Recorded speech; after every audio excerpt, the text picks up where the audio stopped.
nuestra alma y nuestro ser entero anhela estar aquí en tu casa, Señor. En este primer servicio, Padre, de este año 2021. Estamos aquí congregados, Señor, para buscarte, para escuchar tu palabra, para alabarte, para adorarte. Señor, hoy ministra nuestra vida. Hoy háblanos, cámbianos a través de tu palabra, Señor. Exhórtanos, consuélanos, edifícanos, Señor. Te pido, Dios mío, por todos aquellos hermanos que hoy están aquí congregados, Señor. Tócalos con tu presencia. Tu palabra poderosa los cambie, los transforme, los renueve. Y todos aquellos, Señor, que están allí a través del internet, Señor, a través de las redes sociales, a través del canal de YouTube y nuestra página del Facebook, Señor, aquellas personas, amigos y hermanos, sean tocados también con tu presencia y sean restaurados por el poder de tu palabra, Señor. En el nombre de Cristo Jesús, Padre, gracias te damos, Señor, precioso Espíritu Santo, por hablarnos en este día. En el nombre del Padre, en el nombre del Hijo y del Espíritu Santo. Gloria a Dios, gloria a Dios, gloria a Dios. Fuertes palmas al Señor. Tome su asiento ahora sí, siéntese cómodamente.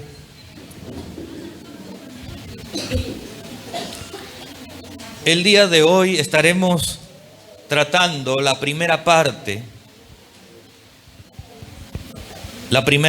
de este tema titulado La Santa Cena del Señor. Y aquí vamos a estudiar todo lo que es respecto a la Cena del Señor, quiénes pueden participar, cómo es que Dios instituyó, por qué Dios mandó a que se celebrase la Santa Cena, cada qué tiempo debemos hacerlo, qué significa, qué representa o qué es realmente la Cena del Señor. Todo eso y mucho más estaremos viendo. Y también tenemos un manual de estudio. Muchos realmente desconocen acerca o ignoran acerca de la Santa Cena, ¿no? O de la Cena del Señor. Y por mucho tiempo en las iglesias, en las congregaciones, siempre en las iglesias se celebra la Santa Cena. Y hay iglesias que lo celebran, pero hay hermanos que no saben el significado o participan, pero sin tener el conocimiento o el discernimiento de lo que están haciendo. Y hay otros que, como no estudiaron o no conocen, pues dejan de lado de participar también de la Santa Cena. Y vamos a ver cuál es la forma correcta, la verdadera celebración de la Cena del Señor. Para eso vamos a ver el primer punto número uno, la celebración de la Pascua. ¿Cuántos de ustedes han escuchado acerca de la Pascua? Mayormente usted lo escucha en días de Semana Santa, ¿no? Cuando se celebra Semana Santa, entre marzo y abril, ¿no? Y ahí usted dice Domingo de Pascua, dicen uno, ¿no? Otros han escuchado acerca de la Pascua. En otros países celebran también la Pascua previas a la Navidad. Y celebran la noche de Pascua en algunos lugares. Hasta han sacado el huevo de Pascua en algunos sitios, ¿verdad? Pero realmente, ¿qué significa la palabra Pascua? Escuche bien. Según su significado etimológico, la palabra Pascua significa saltar o pasar. Eso es lo que significa la palabra Pascua. Saltar o pasar. ¿Qué significa Pascua? Saltar o pasar. En algunos países celebran diferente las Pascuas. Y las Pascuas judías también es otro tipo de celebración. La iglesia cristiana celebra otro tipo de Pascua. Pero, ¿qué tiene que ver la Pascua con la Santa Cena? Tiene mucho que ver. Y es lo que hoy vamos a ver. En el pacto antiguo, Dios mandó a Moisés a liberar al pueblo de Israel, ¿verdad? El pueblo de Israel estaba cautivo, esclavizado en Egipto.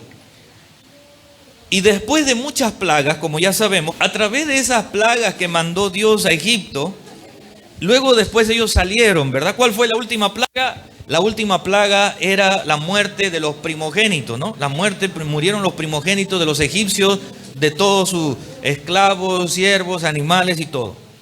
Ahora, en memoria, cuando ellos salieron de Egipto libres de la esclavitud, en memoria a ese gran acontecimiento, es que Dios ordenó que el pueblo de Israel celebre la Pascua. Porque por medio del sacrificio de un cordero sin defecto, es que el pueblo de Israel se libró de esa plaga, ¿no es cierto? Y gracias a esa plaga ellos salieron de la esclavitud. Y por eso Dios le mandó que el pueblo, a partir de esa fecha, el pueblo de Israel celebrase en la Pascua, para que recuerden cómo Dios los sacó de ahí de Egipto, ¿no? Cómo Dios los liberó. Ahora bien, eso usted lo va a leer en el libro de Éxodo del verso 2, Éxodo 12, del verso 1 hasta el 14. Usted lo lee en casita, todo ahí, todo detallado acerca de la salida de Egipto, cómo salieron y cómo es que mandó Dios a celebrar la Pascua. Ahora bien, cuando Israel entonces celebraba la Pascua, lo celebraban bajo ciertos requisitos. Dios le dio instrucciones cómo celebrar esa Pascua. Esa Pascua, escuche bien, al inicio le habíamos dicho que Pascua significa saltar o pasar, ¿no es cierto? Es decir, que la Pascua era el salto que Dios hizo. El ángel, el vengador, hizo un salto sobre la casa del pueblo de Israel y saltó sobre los egipcios, ¿verdad? Es el salto que hizo el pueblo de Israel de la esclavitud a la libertad. Pasaron de la esclavitud hacia la libertad, a ser un pueblo libre. Por eso se llama así Pascua, saltar o pasar. Y esa Pascua era una cena también, escuche bien. Era una cena que el pueblo de Israel tenía que comer en ese día. La palabra cena, es decir, la cena, escuche hermano mío, la cena se hace en el día, en la tarde o allá cuando está por anochecer. ¿En qué momento se cena? ¿Usted va a decir a las 8 de la mañana voy a cenar? No, no es cierto. Al mediodía usted dice voy a cenar. No. La mañana se voy a desayunar. Al mediodía es almuerzo. Y ya cuando va a anochecer es la cena, ¿no es cierto? Por eso que Israel era en la noche donde celebraron. A veces en muchas iglesias se celebra la Santa Cena en el día, ¿no? Pero es una cena que se tiene que hacer ya al atardecer, cuando ya está terminando el día, digamos, ¿no? Ahora, esa cena, hermano mío, de la Pascua, escuche, estamos hablando de la Pascua. Dios le dio instrucciones cómo debería ser esa Pascua, cómo deberían comer esa cena. Y ciertos requisitos que ellos tenían que hacer. Y vamos a ver, letra A, uno de ellos, ¿no? Se debería comer, en la Pascua, se debería comer la carne del cordero sin defecto, asada en el fuego. Y también se debería comer panes sin levadura y hierbas amargas. 3 cosas era la cena. Se tenía que comer un cordero sin defecto. ¿Cómo tenía que ser ese cordero? Frito, sancochado, asado, ¿no? No podía ser sancochado, no podía ser frito, no podía ser de otra forma. Tenía que ser un cordero molesto. O sea, estaba asado. Un cordero asado, ¿no? En Éxodo capítulo 12, verso 8 nos dice. Éxodo 12, 8 dice. Y aquella noche, miren, por eso está hablando de cena, era noche, la cena de la Pascua. Aquella noche comerán la carne asada al fuego. Ponían así su fuego y ahí lo daban vuelta a la carne, no lo ponían. Y panes sin levadura, con hierbas amargas, lo comerán. ¿Por qué? Porque todo eso tenía su significado, que luego vamos a ver, ¿no? ¿Por qué Dios mandó el cordero? ¿Por qué Dios mandó el pan sin levadura? ¿Y qué simbolizaba también esas hierbas amargas? Entonces, de esa manera se tenía que comer en la Pascua. Un corderito sin defecto, bien gordito, bien presentado. En segundo lugar, letra B. La Pascua solamente era exclusivo para los hijos de Israel, para el pueblo de Dios. La Pascua no lo podía comer ningún extraño. Ningún extraño que no sea del pueblo de Dios no podían comer la Pascua. Solamente el pueblo de Dios. Cuando Dios le mandó a Moisés, y solamente tenían que hacerlo el pueblo de Israel, ellos nada más, ¿verdad? En el libro de Éxodo 12:43, vamos a verlo. Éxodo 12:43 dice: y Jehová dijo a Moisés y a Aarón: esta es la ordenanza de la Pascua, ningún extraño comerá de ella. Ningún extraño, ninguno que no fuera del pueblo de Dios, ninguno que no se haya convertido al Dios viviente, a Jehová, ningún extraño podía celebrar esa Pascua. Eso era la condición de Dios. Tenía que ser cordero sin defecto, asado, panes sin levadura, hierbas amargas, y solamente el pueblo de Israel lo comía. No podían ser extraños, extranjeros. Ahora, pero si un extranjero que no era del pueblo de Israel, él decía: pero yo quiero participar, yo también me gustaría participar de la Pascua. Entonces, ese extranjero podía comer la Pascua siempre y cuando se convertía a Dios, si es que él se convertía a Jehová. Si es que él decía: yo renuncio a mis dioses paganos y acepto a Jehová como el único Dios, y acepto al Dios de Israel, al Dios de Abraham. Cuando ellos se convertían a Jehová, ellos pasaban a ser parte del pueblo de Dios, y allí recién podían comer la Pascua también. En el libro de Éxodo 12:48 dice, Éxodo 12:48 nos dice, vamos a leerlo, dice: mas si algún extranjero morare contigo, le está diciendo al pueblo de Israel, si tú tienes un extranjero que vive a tu lado y quisiere celebrar la Pascua para Jehová, séale circuncidado todo varón, y entonces la celebrará y será como uno de vuestra nación, pero ningún incircunciso comerá de ella. Para que un extranjero se convierta a Jehová, ¿cómo se hacía? Hoy en día, ¿verdad? Si tú te quieres convertir a Dios, ¿cómo lo haces? Señor, te entrego mi corazón, te recibo a Cristo, ¿verdad? Usted lo recibe a Cristo en su corazón. Señor, abro mi corazón, te recibo a ti como mi Señor y Salvador. Te entrego mi vida, te entrego mi corazón. Usted se convierte a Dios del cielo. Pero antiguamente no había Cristo, ¿no es cierto? ¿Cómo se podían entregar al Señor? ¿De qué manera ellos se convertían a Dios? A través de la circuncisión. ¿Qué cosa es la circuncisión? La circuncisión en el caso del varón, solamente se circuncidaba al varón.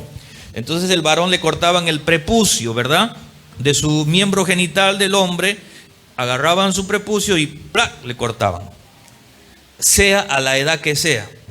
Si él tenía 20, 30, 40 años y él quería entregarse a Dios, conocer al Dios de Israel, convertirse a Jehová, tenía que ser circuncidado para que recién participe de la cena del Señor. Amén. Y esa circuncisión, escuche bien, era un pacto que él hacía con Dios de aceptarlo a Dios, ¿verdad? Un compromiso. Esa circuncisión no es como hoy en día. Hoy en día los médicos, una pequeña cirugía, te hacen una circuncisión, te ponen anestesia y listo, te cortan un pedacito y tranquilo. Pero antes no había anestesia, no había médico, no había que voy a la cirugía. ¿Cómo agarraban? Tenían que agarrar su cuchillo, ¿verdad?, bien afiladito, sin anestesia, así nada más. Cuenta hasta 3, 1, 2 y ¡praj!, listo. Y ahí quedaba el varoncito circuncidado. Entonces, luego le demoraba unos días en recuperarse, ¿no? Y ya cuando él estaba circuncidado, entonces podía celebrar la Pascua. Era uno más del pueblo de Dios. Era como un contado, como uno más de los hijos de Dios. Si él era de Egipto, si él era cananeo, era filisteo, era de cualquier otro pueblo, de cualquier otra nación, la forma de convertirse a Dios era por medio de la circuncisión. Y allí sí podía celebrar la Pascua. Escuche bien, el pueblo de Israel llegó cuando ellos salieron de Egipto, conquistaron pueblos, y es ahí donde obtuvieron esclavos de diferentes pueblos, siervos, gente, y eran extranjeros, incluso egipcios también.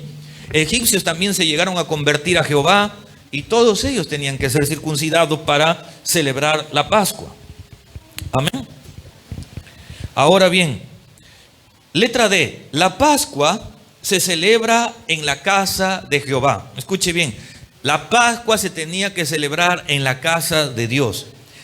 Al principio, quiero que preste atención, desde que Israel estaba en Egipto, porque la primera Pascua lo comieron cuando todavía estaban en Egipto, ¿no es cierto? La última noche que estaban en Egipto. Esa fue la primera Pascua. Y de allí salieron libres de la esclavitud. Pero cuando estaban ahí en Egipto, cada uno lo celebraron en su casa, porque no tenían un templo, ¿verdad? Y cuando salieron, estaban por el desierto.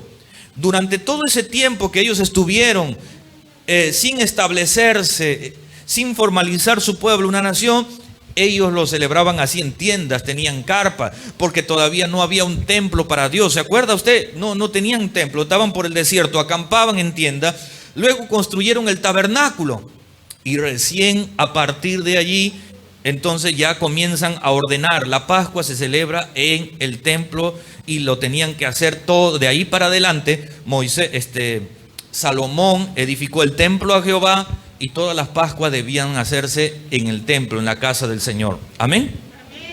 Al principio eran en sus casas, luego lo hacían en el templo del Señor. Por eso dice aquí, vamos a leerlo. En el libro de Deuteronomio, capítulo 16, verso 2.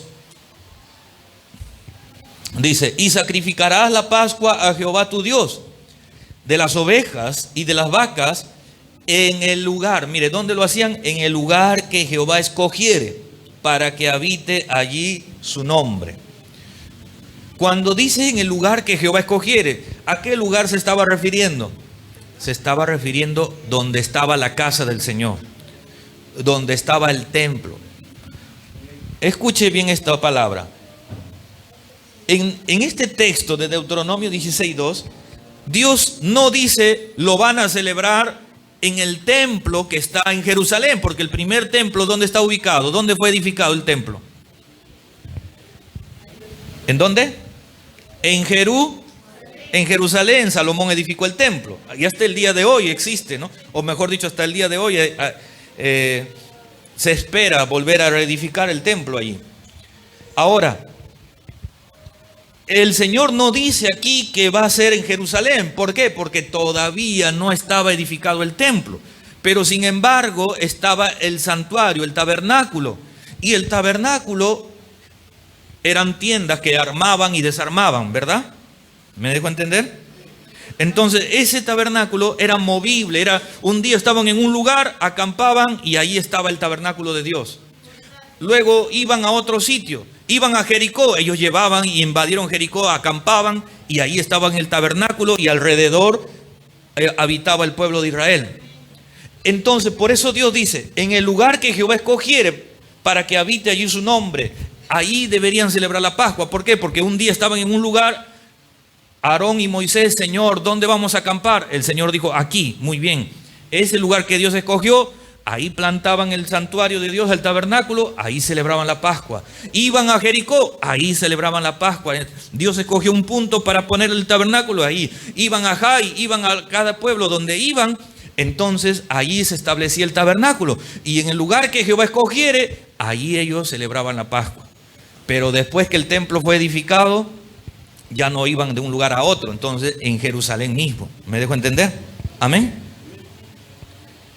Por eso luego vamos a ver más adelante que Jesús también celebra la Pascua, pero en Jerusalén, ¿no? Muy bien. Entonces, ¿la Pascua dónde se debe celebrar? En la casa de Jehová. En 2 de Crónicas 30, verso 1, también usted lo puede ver. Letra E. Para celebrar la Pascua, primero tenían que purificarse. Antes de participar de esa cena de la Pascua, el pueblo de Israel tenía que santificarse, purificarse. Y antiguamente lo hacían por el sacrificio, por la sangre que el sacerdote derramaba, ¿no? Hacía un sacrificio de un cordero, de un animal, para expiación del pecado del pueblo, para santificar al pueblo. Eso nos dice en el libro de 2 de Crónicas 30, verso 17. 2 de Crónicas 30, 17 nos dice: porque habían muchos en la congregación que no estaban santificados. Oiga bien, Dentro del pueblo habían muchos que no estaban santificados, que habían cometido pecado, algunas faltas. Y dice, y por eso los levitas que eran los sacerdotes, sacrificaban las Pascuas por todos los que no se habían purificado, para santificarlos a Jehová.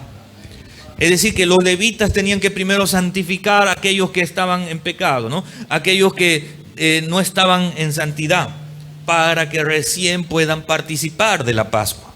¿Entiende, hermano mío? Ahora bien, de manera que esta Pascua, querido hermano, era la celebración de la libertad de esta salvación que Dios le dio al pueblo de Israel cuando salió de ese cautiverio de Egipto. Y Jesús mismo también celebró la Pascua. Querido hermano, la Pascua es un momento, es una cena, es una celebración gloriosa del Señor. ¿Por qué? Porque cada vez que Israel, el pueblo de Dios, celebraba esa Pascua, ellos recordaban que estaban esclavos en Egipto y que con mano poderosa Dios los sacó. Y recordaban a través de la cena del Cordero. Ese Cordero sin defecto estaba representando a Jesucristo, al sacrificio que Cristo iba a venir, porque Cristo es el Cordero sin defecto que quita el pecado del mundo. Y esos panes sin levadura estaba simbolizando y representando al cuerpo de Cristo perfecto y santo, que fue entregado y molido también por nuestros pecados.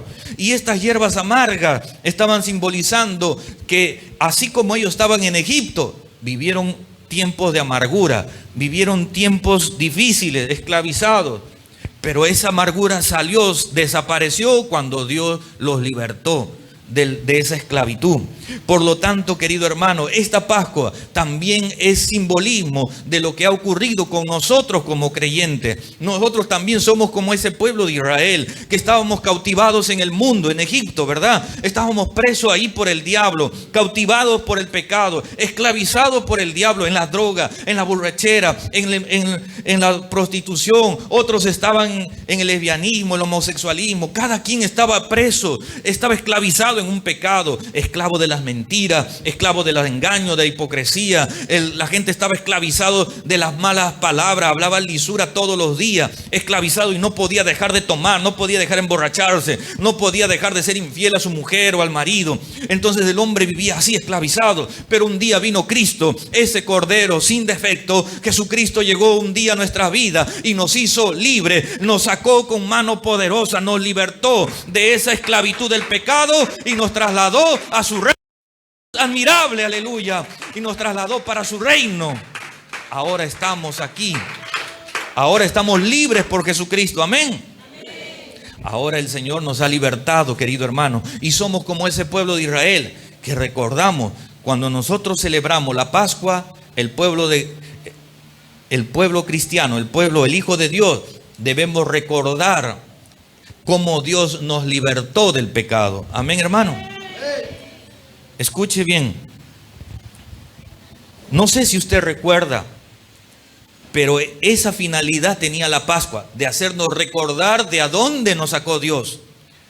¿Usted recuerda de a dónde te sacó Dios? La Escritura dice, ten cuidado de no olvidarte de Jehová, dijo el Señor. No vaya a ser que crezcas, no vaya a ser que Dios te prospere y digas, oh, toda esta bendición lo obtuve por mis manos, por mi trabajo, por mi esfuerzo. El Señor dijo, no, sino acuérdate de Jehová, que Él te da el poder para hacer las riquezas. Acuérdate de Jehová, que Él te sacó de allí de la esclavitud, cuando no podías más, cuando nadie nada daba por ti, pero ahora Cristo te hizo príncipe de su pueblo, te hizo un hijo de Dios, un hijo del Dios altísimo, lavado por la sangre de Cristo, aleluya. Y por eso debes acordarte siempre, hermano mío, amén. Cada vez que usted, escuche bien esto, cada vez que usted camine por la calle, por el mundo, en su trabajo, en su estudio, donde usted vaya, acuérdate siempre de a dónde te sacó Jehová. Cuando venga alguien a quererte tentar, oh compadre, vamos a tomarnos un traguito más, acuérdate allí de la Pascua, acuérdate allí de dónde te sacó Dios. No voy a tomar, porque cuando yo tomaba, paraba botado en el suelo, paraba tirado hasta el perro, hasta el Bobby se hacía la pichi sobre mí. me caí en los huecos, me lastimaba, mi mujer me golpeaba, me abandonó mis hijos. Entonces acuérdate de Jehová, de dónde te sacó, y no vuelvas atrás, y no vuelvas al mundo, al pecado, porque Dios te ha hecho libre, no para volver atrás, sino para que seas libre y le sirvas al Dios del cielo. Aleluya. A su nombre, a su nombre. Un fuerte aplauso a Jesús. Ahora bien, la Pascua entonces fue celebrado, escuche bien, desde que Israel salió de Egipto hasta la última Pascua que fue celebrada por Jesucristo. Desde que salieron de Egipto se celebró ahí la Pascua. ¿Hasta dónde? Hasta el tiempo de Jesús. Cristo celebró la última Pascua, escuche bien. Con Cristo terminó la cena de la Pascua. Aunque hoy en día lo siguen celebrando, ¿verdad? Los judíos lo celebran también porque para ellos Cristo todavía no ha venido. No creen que Jesús es el Mesías. Pero hasta Jesús se terminó la celebración de la Pascua. ¿Por qué? Porque la Pascua estaba simbolizando, era la sombra de Jesucristo, de lo que iba a ser. Entonces Cristo ya nos salvó a nosotros también, ¿verdad? ¿Es así o no es así? Ya nos pasó de la esclavitud y nos pasó a su reino de luz. Dios hizo un salto, así como libró de la muerte a los hijos y se fue sobre los egipcios, también el Señor hizo un salto sobre nosotros, que muchos de nosotros estaban así en el pecado, pero Dios prefirió a nosotros rescatarnos y llevarnos a su reino de luz admirable. Amén.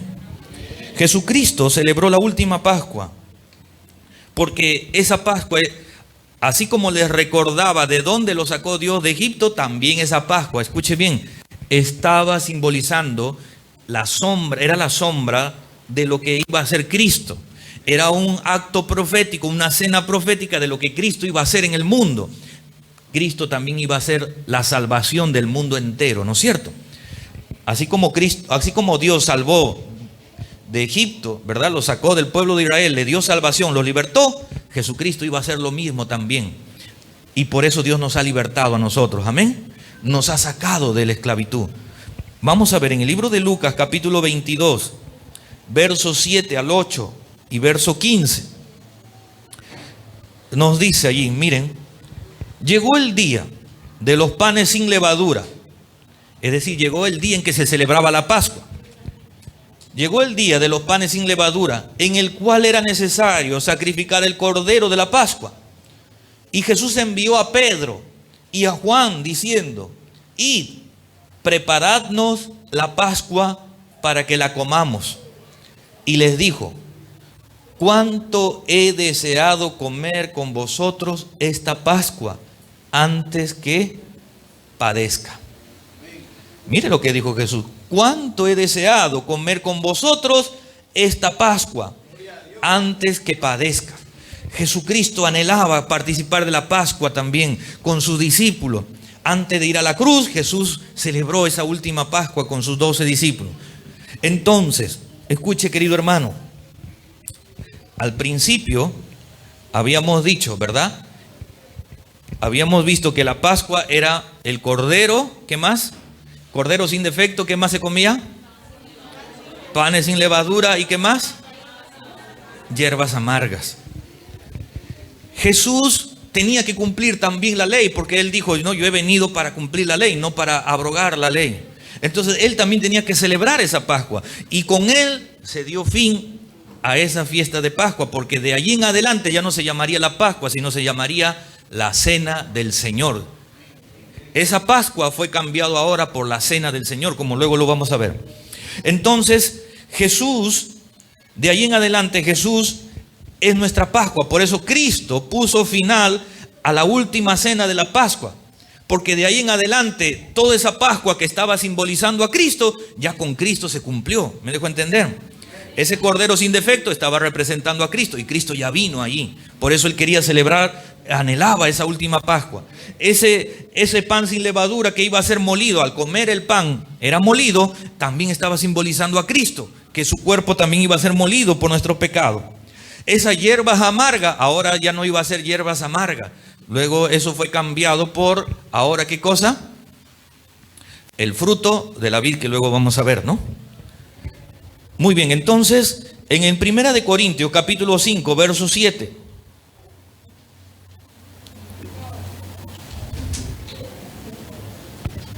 Mire lo que dice aquí.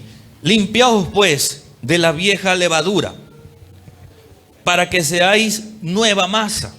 Es decir, límpiate, santifícate de ese viejo hombre, ¿no? Del antiguo hombre que vivía con sus pecados, para que seáis nueva masa, para que seas ahora un nuevo creyente, una nueva criatura. A eso se refiere la masa. Para que seas un nuevo creyente, una nueva masa, sin levadura, o sea, sin pecado, sin defecto, como sois ahora. Porque nuestra Pascua, dice, que es Cristo, ya fue sacrificada por nosotros. Entonces, la Pascua, ¿a quién representaba? A Cristo, ¿no es cierto? ¿La Pascua a quién representaba? A Cristo. El Israel, cuando comían la Pascua, ¿a quién? Ellos, sin darse cuenta, también estaban haciendo esa cena en memoria, o mejor dicho, en lo que iba a hacer Jesucristo cuando Él viniera. ¿Me entiende, hermano mío? Amén. Entonces, concluimos esta parte. Escuche bien. La Pascua tiene dos significados. El primero era hacernos recordar de dónde nos sacó Dios, de la esclavitud del pecado. Y la segunda, el significado de la Pascua, era que esa Pascua también estaba representando el sacrificio de Cristo para el mundo entero. Amén. Entonces, por eso que cuando ya Cristo viene a esta tierra para morir, ahí se da fin a esa celebración de la Pascua, porque Cristo es nuestra Pascua. Amén. Por eso dice aquí, porque nuestra Pascua, que es Cristo, ya fue sacrificada por nosotros. Entonces, para nosotros los creyentes, ¿cuál es nuestra Pascua? Nuestra cena de Pascua, ¿cuál es? Ahora es Cristo, que ya se ofreció por nosotros. ¿Me deja entender, hermano mío? Él ya se ofreció por nosotros. Ese cordero que antiguamente era un cordero sin defecto, ahora Cristo ya se ofreció por nosotros. Por lo tanto, Cristo es nuestra Pascua. Ahora se celebra la Santa Cena. Escuche bien, porque la Pascua quedó hasta Jesús.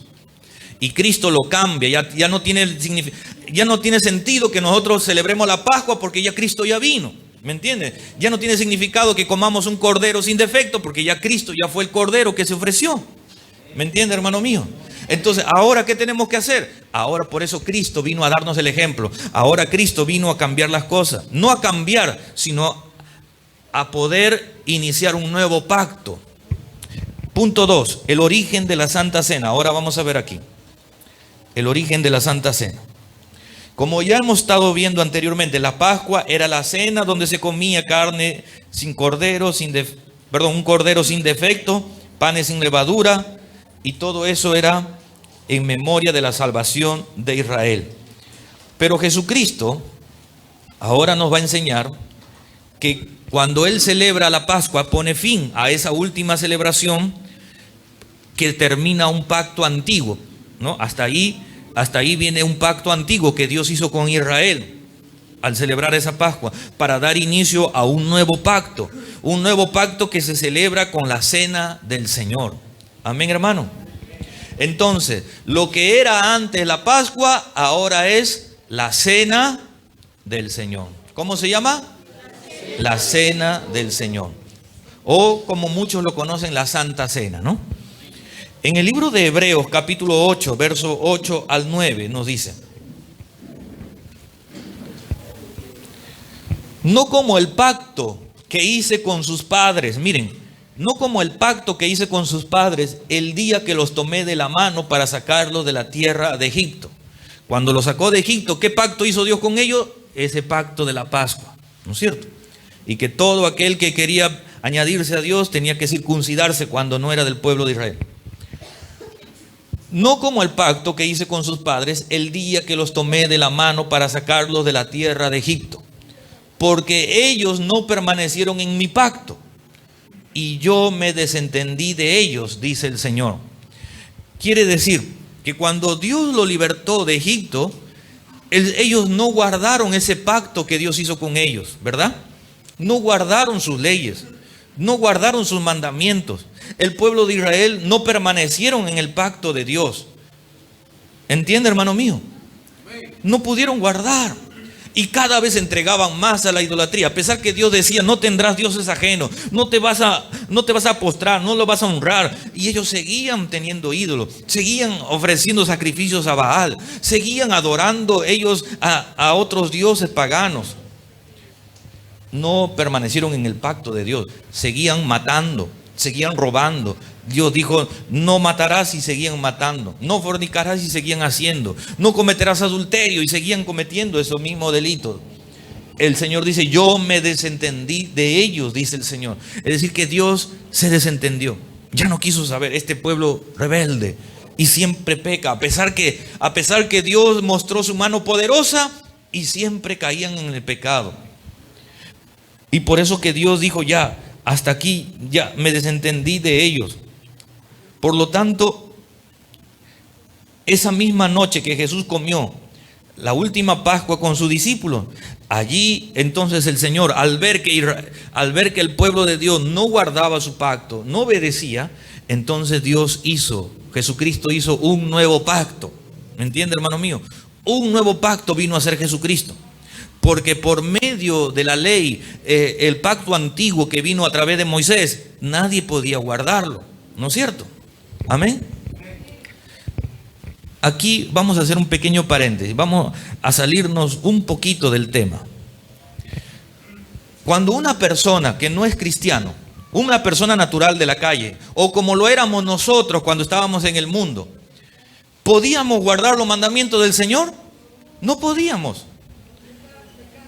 Seguíamos pecando, por más que quería cambiar de no, ya ahora sí ya no tomo, ya el último traguito.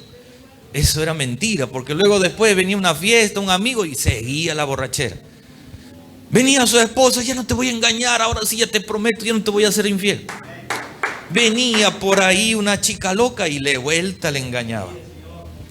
No podía guardar los mandamientos, ¿no es cierto? Luego cualquier pretexto uno buscaba, pero siempre volvía a caer. Y ni qué hablar con estos labios, ¿verdad? ¿Cuántas personas cuando usted estaba en el mundo le salía esas palabrotas, ajos y cebolla y pimienta y comino? Y por más que usted, no, y ahora ya no voy a hablar, y usted, no sé, pero solito se me sale, no sé qué pasa. No es que solito se me sale, estaba en el pecado, estaba ahí y no podía cambiar por sí solo.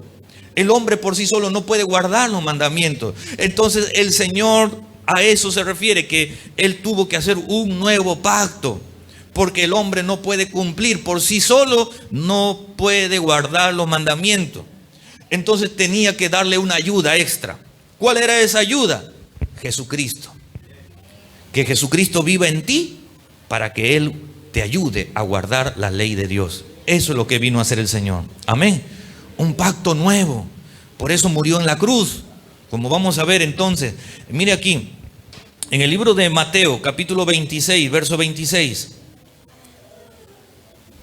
Aquí vemos cómo es que Jesús viene a dar inicio a la cena del Señor. Termina la Pascua y da inicio al nuevo pacto con la cena del Señor. Ese nuevo pacto lo celebra con la cena o la Santa Cena que lo menciona aquí. Dice, y mientras comían, tomó Jesús el pan y bendijo y lo partió y dio a sus discípulos y dijo, tomad y comed. Ahora escuche bien acá. Imagínese usted una cena. Jesús estaba allí sentado con sus 12 discípulos en una mesa. ¿Qué estaban haciendo allí? Cenando. ¿Qué es lo que estaban cenando? La Pascua, ¿no? Que era el cordero sin defecto, el pan sin levadura y las hierbas amargas. En eso consistía la cena. Ahora bien, pero Jesucristo manda a preparar del fruto de la vid, ¿no? El fruto de la vid, que es el jugo de uva, ¿no es cierto? Y de allí, miren acá, quiero que preste atención. Miren esta palabrita, ¿qué dice aquí? Y mientras comían, ¿qué es lo que estaban comiendo? La Pascua, ¿no es cierto? Mientras comían. Es decir, que ellos estaban cenando, comiendo la Pascua. Y allí, mientras que celebraban la Pascua, Allí Jesús introduce la cena del Señor, una nueva cena. Ahí se origina la Santa Cena. Porque mientras ellos estaban comiendo el cordero sin defecto, entonces el Señor Jesús dice, agarró el pan y lo bendijo. Ese pan que era el pan sin levadura, ese mismo pan lo utilizó y lo bendijo. Y luego también le dio a sus discípulos, le dijo, lo partió y le dio para que ellos coman. Entonces, querido hermano, mientras que ellos estaban comiendo, ahí Jesús interrumpió la cena de la Pascua para dar inicio a la Santa Cena de Jesús. En el libro de Mateo 26, 28 dice, Mateo 26, 28 dice, porque esto es mi sangre. Primero le partió el pan, le dijo comed, y luego le da lo que es el fruto de la vid. Dice, porque esto es mi sangre del nuevo pacto, que por muchos es derramada para remisión de los pecados. En la Pascua no se celebraba con el fruto de la vid. Ahora Jesús introduce el fruto de la vid en la cena del Señor. ¿Me dejo entender? En la Pascua eran las hierbas amargas. Ahora aquí ya no. Ahora en la cena del Señor solamente es el pan sin levadura y el fruto de la vid. Esas dos cosas, ¿no? Amén. Entonces, por lo tanto, querido hermano, la Pascua que se comía, que era el cordero sin defecto, los panes sin levadura y las hierbas amargas, solo por única vez, escuche bien, solo por única vez, cuando el pueblo de Israel estaba en Egipto, utilizaron la sangre del cordero, ¿no?, para marcar los dinteles de la casa. Por única vez, porque el Señor le ordenó así, van a marcar con la sangre del cordero y lo van a marcar, para que el ángel de la muerte o el vengador no venga sobre el pueblo de Israel, para que Dios haga diferencia entre los hijos de Israel y los egipcios. Por única vez utilizaron la sangre así, en esa noche de Pascua, pero de ahí en adelante ya nadie utilizaba la sangre del cordero, ¿no es cierto? Entonces, pero Jesús viene a esa sangre que fue derramada antiguamente, o a esa sangre de ese cordero de antiguamente. Ahora Jesús viene a derramar su sangre, que Él de Él mismo, ¿me dejo entender? El verdadero cordero que quita el pecado del mundo, Él vino a derramar esa sangre, pero ya no sobre las casas, sobre un dintel, sino ahora sobre cada persona, para que Dios traiga salvación, para que Dios haga distinción entre los hijos de Dios y los hijos del diablo. ¿Me entiende, hermano mío? Para que Dios ahora, por esa sangre, seamos librados, seamos salvados también, para que por esa sangre tengamos vida. ¿Cuántos dicen amén? Aleluya. Un fuerte aplauso. Aplausos al Señor.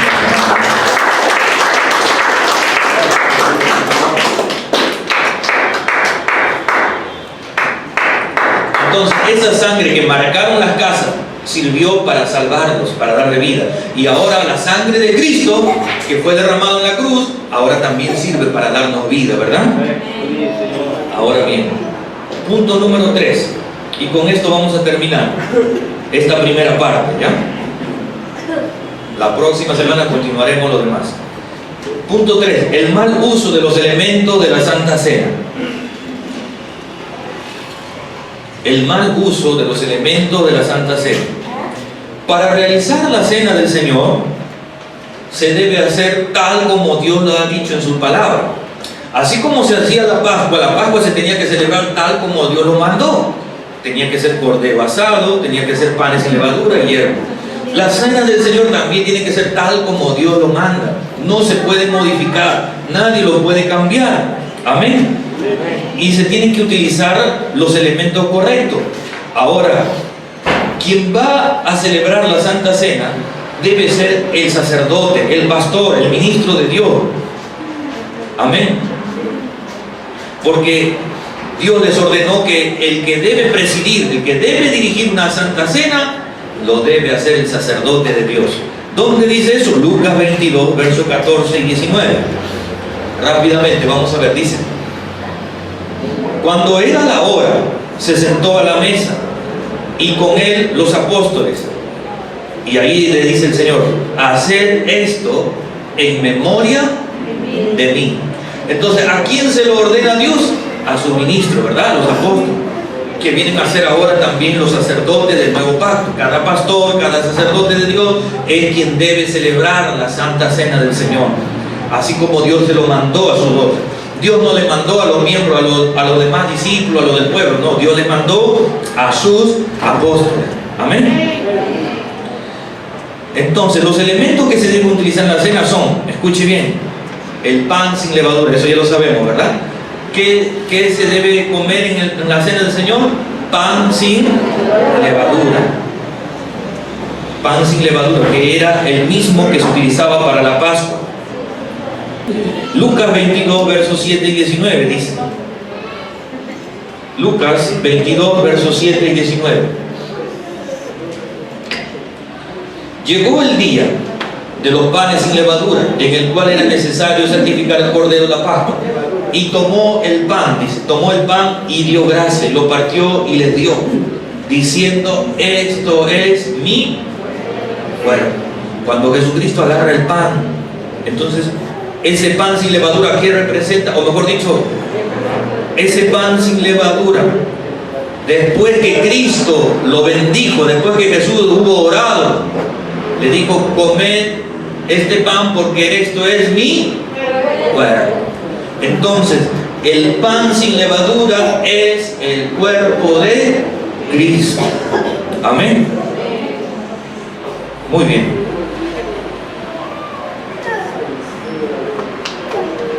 Entonces encontramos el primer elemento es el pan sin levadura, que es el cuerpo de Cristo.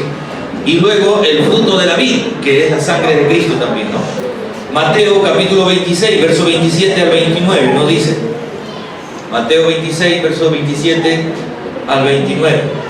Y tomando la copa y habiendo dado gracia, les dio diciendo, bebed de ella todos, porque esto es mi sangre del nuevo pacto, que por muchos es derramada para remisión de los pecados. Y os digo que desde ahora no beberé más de este fruto de la vid hasta aquel día en que lo beba, aunque lo beba nuevo con vos, hasta aquel día en que lo beba nuevo con vosotros en el reino de mi Padre. Hasta aquel día, ¿verdad? Entonces, Jesucristo les dio a beber del fruto de la vid. Después que Jesús lo bendijo, le oró, le dijo, bebed, tomad, ¿no? Esto es mi sangre que va a ser derramada, la sangre del nuevo pacto. Ahora escuche bien. Por lo tanto tenemos así, el pan sin levadura y el fruto de la vid. No es la hostia, por si acaso. La cena del Señor se celebra con pan sin levadura, no es con hostia. No son con pan, con galletas de agua, ¿no? Algunos usan galletas de agua, pan de molde, dicen algunos. Hay otros que utilizan tostada, hay otros que utilizan diferentes cosas, diferentes panes, tipos de panes. Lo que Dios mandó es pan sin levadura. Y también dijo el fruto de la vid. ¿Qué cosa es el fruto de la vid? Es el jugo de uva. No es vino, porque algunos han hecho creer que la cena del Señor se toma con vino, dicen. Vino es muy diferente al jugo de la vid. El Señor no dijo vino. Aquí bien claro dice, no beberé más de este fruto de la vid, ¿verdad? El fruto de uva está diciendo. Está diciendo jugo de uva, el jugo de la vid. No está diciendo vino, porque si Dios hubiera dicho vino, hay muchos textos donde habla del vino, que sí podían tomar vino pues para celebrar fiestas. Jesús transformó el agua en vino también. Entonces, si Dios se hubiera querido referir al vino, pues hubiera puesto vino. Pero Dios no dijo vino, Dios dijo el fruto de la vid, que es muy diferente. Amén, hermano. Así que la cena del Señor no es con vino, no es con cerveza negra, no es con chicha morada, no es con Coca-Cola, no es con café, con té, no es con otra cosa, es con el fruto de la vid. Amén. Muy bien. Primera de Corintios 11, versos 27, 29 y 30. Dice, de manera que cualquiera que comiere este pan o bebiere de esta copa del Señor indignamente, será culpado del cuerpo y de la sangre del Señor. Porque el que come y bebe indignamente, sin discernir el cuerpo del Señor, juicio come y bebe para sí. Por lo cual hay muchos enfermos y debilitados entre vosotros, y muchos duermen, que significa que han muerto. Escuche, hermano mío, cuando vamos a celebrar la Santa Cena del Señor, quiero que preste atención. El pan sin levadura es un pan como cualquier pan, ¿verdad? Cualquier pan sin levadura que cualquiera lo puede hacer y comer. Pero en el momento en que el sacerdote ora por el pan, como lo hizo Jesús y lo bendijo y oró por el pan, desde ese momento ese pan deja de ser un pan cualquiera, deja de ser un pan común y se convierte en el cuerpo de Cristo. Ese pan, después que ha sido bendecido, después que ha sido orado, se convierte en el cuerpo de Cristo. Igualmente el fruto de la vid, después que ha sido orado y presentado, Señor, bendice, se convierte en la sangre de Cristo. Por eso que cuando usted va a celebrar la cena del Señor, tiene que saber discernir, dice, que lo que estás comiendo no es un pan cualquiera. No es cualquier pan. Ah, qué rico pan, voy a comer. Ah, justo tenía hambre, justo en pleno ayuno, ya, ahora sí, voy a llenar mi estómago. No es cualquier pan que vas a comer. No es cualquier refresco, jugo que vas a tomar. Es el cuerpo mismo y la sangre misma de Cristo. Amén. El Señor no dijo que esto simboliza, porque simbolismo es otra cosa. Esto representa mi cuerpo, no dijo, esto es simbolismo de mi cuerpo, no. El Señor dijo, esto es mi cuerpo, esto es mi sangre, dijo el Señor. De manera que no debe comerla nadie indignamente, sin discernir, sin saber lo que está comiendo o bebiendo, porque entonces será culpable de la muerte del cuerpo y de la sangre de Cristo. Aleluya. Por eso usted tiene que saber discernir. Cuando va a celebrar la cena del Señor el próximo domingo, lo que usted está haciendo es, al morder el pan, usted está comiendo usted está comiendo el cuerpo de Cristo. Y cuando usted toma el fruto de la vid, usted está tomando la sangre de Cristo. Amén. ¿Se acuerdan cuando Jesús dijo, el que no come de mi carne no puede entrar al reino de los cielos? El que no come de mi carne no va a poder, no tendrá parte conmigo, no puede entrar al reino de los cielos. ¿Por qué dijo el Señor eso? Y los fariseos no entendían. ¿Por qué dijo que vamos a comer su carne? Lo que Jesús estaba hablando, estaba refiriéndose a esto, a la cena del Señor, a lo que Cristo iba a hacer en la cruz, ¿verdad? Que su carne, su cuerpo iba a ser molido en la cruz del Calvario. Su carne iba a ser molido ahí en la cruz del Calvario. Y cada vez que nosotros comamos en la cena del Señor, comamos del pan sin levadura, estamos comiendo del cuerpo de Cristo, la carne de Cristo. Y al comer, entonces tenemos vida con Él. Amén.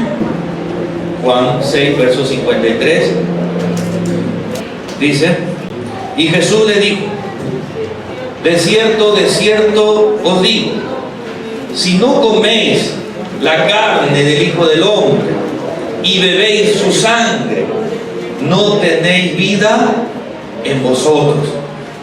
El que come mi carne y bebe mi sangre tiene vida eterna, y yo lo resucitaré en el día final, porque mi carne es verdadera comida y mi sangre es verdadera bebida. El que come mi carne y bebe mi sangre permanece en mí y yo en él. Aleluya. Hasta ahí nomás. Miren qué tremendo. Cuando Jesús habló esto está en Juan 6, 53 al 56. El Señor, mire cómo estaba hablando, pero los fariseos y la gente no entendían, decían, ¿pero qué está hablando el Señor? ¿Cómo vamos a comer? ¿Acaso somos carnívoros? ¿Cómo vamos a comer su carne? No entendían, pero ahora nosotros lo entendemos, ¿verdad?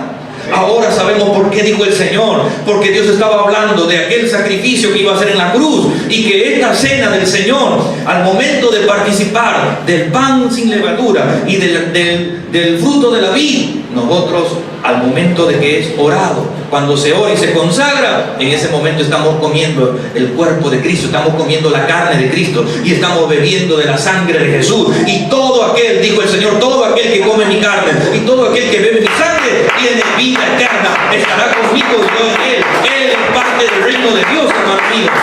Aleluya, a su nombre. Gloria al Señor. Por lo tanto, hermano mío, hay muchos que dicen, quiero terminar hasta aquí.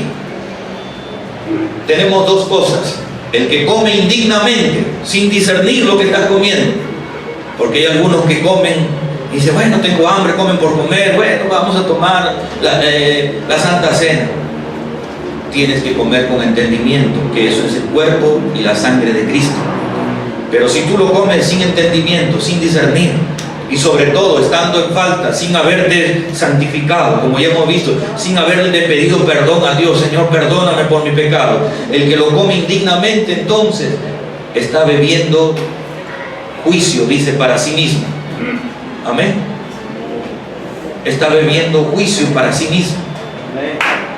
Será culpable, dice, del cuerpo y de la sangre del Señor. Porque el que come y vive y bebe indignamente, sin discernir el cuerpo del Señor, sin discernir juicio, come y bebe para sí. Si tú no disiernes, si tú no te santificas, si tú no te reconcilias con Dios, si tú no te pones a cuenta con el Señor y comes por comer la cena del Señor, estás comiendo juicio. El Señor dice, tú eres culpable de la muerte de Cristo. Él, en otras palabras, está diciendo, tú eres como aquellos romanos, aquellos fariseos, aquellos sacerdotes que lo crucificaron, que lo azotaron. Eres culpable de la muerte y de esa sangre de Cristo. Es como que si tú hubieras convertido en un asesino. Eres culpable y juicio comes para ti, dice, porque estás comiendo sin discernir, indignamente. Y por eso dice, hay muchos enfermos, dice. El que come indignamente luego se enferma, le vienen enfermedades porque estás comiendo juicio para ti mismo. Y otros han muerto, dice. Una persona incluso puede quedar muerto por haber comido indignamente la cena del Señor. Ahora, ¿pero qué significa? Y por eso, escuchen bien, eso no debe ser motivo para que muchos digan, entonces no voy a celebrar la cena del Señor. No, hermano, no, todavía no, entonces yo no estoy preparado. Porque así pasan en muchas iglesias, querido hermano. Querido amigo, usted, pastor, líder, hermano, a veces hay hermanos que por temor dicen, no, entonces, no, ¿qué tal si me enfermo? ¿Qué tal si como indignamente? Estoy en pecado, estoy en falta, mejor no participo de la cena del Señor. Si no participas de la cena del Señor, caes en una condenación terrible todavía. Porque el Señor dijo, el que no come mi carne, el que no bebe de mi sangre, entonces no tiene vida juntamente conmigo. Entonces no puedes permanecer en Dios. No eres parte del reino de Dios. ¿Me dejo entender? Entonces estás entre dos cosas. Si por un lado tú dices, no voy a comer porque estoy en falta, no voy a comer indignamente. Muy bien. Entonces tampoco tienes parte ni suerte en el reino de Dios. Entonces tampoco no vas a permanecer en Cristo, porque Dios dijo, solamente el que come y el que bebe mi sangre tiene parte conmigo en el reino de Dios. Por eso, hermano mío, ¿qué tengo que hacer entonces? Entonces tú tienes que saber discernir lo que vas a hacer. La cena del Señor es para que tú te vuelvas a Dios, te santifiques. Y en este año que empieza, por eso hoy vamos a celebrar, a principio de este año, estamos celebrando la cena del Señor. Para que en este año tú te vuelvas a Dios, te restaures, te santifiques. Quizás el año pasado le fallaste a Dios, te reconciliabas y te apartabas, pedías perdón y vuelta caía, perdona, Señor, perdona mi vuelta caída.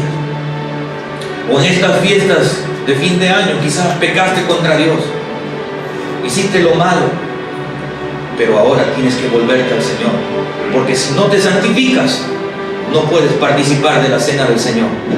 Y si no participas de la cena del Señor, hermano, entonces tampoco tienes parte con Dios. Cristo vino a hacer este gran sacrificio, hermano, a hacer un pacto nuevo con su propia vida, a hacer un nuevo pacto para salvación del mundo entero. Por eso que ahora nosotros como creyentes debemos celebrar la cena del Señor, para recordar también la salvación que Cristo vino a hacer por el mundo entero, para recordar de dónde nos sacó Dios, para recordar cómo Cristo nos sacó de la esclavitud del pecado.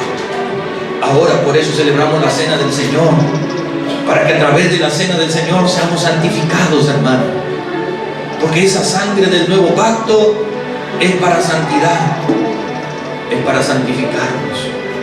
Esa sangre fue derramada no solamente para salvarnos de la condenación eterna, sino que esa sangre también tiene poder para perdonarnos y limpiarnos de toda maldad. Yo le invito a que se ponga de pie en esta hora para orar. Ahí donde usted está. Hoy es un momento, en este primer día del servicio a Jehová, es un momento oportuno para que tú te vuelvas a Dios. Es un momento especial para que tú te pongas a cuenta con el Señor, para que tú renueves tu compromiso con Dios, para que seas partícipe del nuevo pacto que Cristo vino a hacer con sus hijos. Ahí donde tú estás, querido hermano, amigo, ahí donde tú te encuentras, si estás en tu casa, en tu trabajo, donde quiera que estés, en la hora en que estés viendo esta hermosa enseñanza, inclina tu rostro donde tú estás. Solamente Jesús podrá libertarte, querido amigo. Hoy tú puedes ser libre de ese pecado. Hoy tú puedes libertar, Dios te puede libertar. Porque si el Hijo libertar, dijo el Señor, serás verdaderamente libre. Y Dios te va a traer a un nuevo reino de luz, a un nuevo reino de salvación, para que tú puedas disfrutar de la cena del Señor también. Para que tú también reconozcas a Jesucristo como tu Salvador. Por eso hoy, hermano, vuélvete al Señor. Ahí donde tú estás, órale, tenemos unos minutos. Órale al Señor con tu palabra. Órale al Dios del cielo. Dile, Señor, perdóname. Perdóname, Dios mío, Padre. Perdóname, Señor, si te fallé, Padre amado. En este año que ha pasado, quizás he tenido muchas faltas, Padre bueno. He cometido y he quebrantado tus mandamientos. Dile ahí, hermano, perdóname, Señor. Perdóname, oh Jesús, porque yo no podría celebrar la cena tuya, la cena del Señor, sin antes haberme santificado, Dios. Perdóname, Padre eterno. Límpiame con tu sangre preciosa, Señor, porque yo quiero ser parte de tu reino, porque yo quiero ser parte de ti, Señor. Yo quiero comer tu carne, Señor. Yo quiero beber tu sangre en la cena del Señor, para ser parte de ti, para tener vida eterna juntamente contigo y salvación eterna, Señor.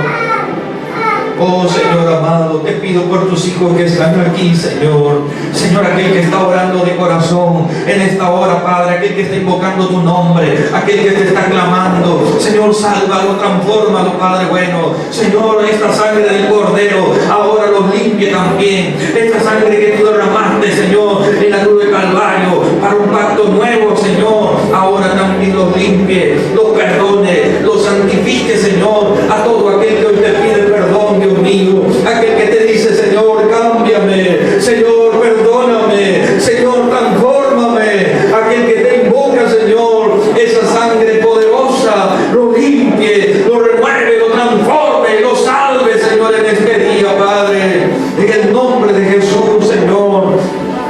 Purifica, Dios mío, santifica tu iglesia, santifica, Señor, aquellos que hoy invocan y claman por ti, Señor amado, aquellos que están en sus hogares, esa misma sangre poderosa, Padre, los lave, los limpie y sean sanados y sean transformados. Y aquellos que estén enfermos y su cuerpo debilitado, Señor, sean sanos por la sangre de Cristo, Señor. En el nombre de Cristo Jesús, Padre bueno. Gracias, Señor. Gracias, Jehová. Gracias, soberano Dios, en este día. Gracias, bendito Dios. Yo bendigo a aquellos que han hecho tu oración, Padre. Amigo, si tú quieres aceptar a Jesús en tu corazón, dile así. Dile conmigo esta oración. Dile: Señor Jesús, perdóname por todos mis pecados. Dile, amigo. Dile: Señor Jesús, yo te recibo a ti como mi Señor y Salvador. Desde ahora, Señor, yo te entrego mi corazón, te entrego mi vida, Señor, te entrego mi alma entera, Dios mío. Y desde hoy, Señor, te acepto como mi único Dios y Salvador.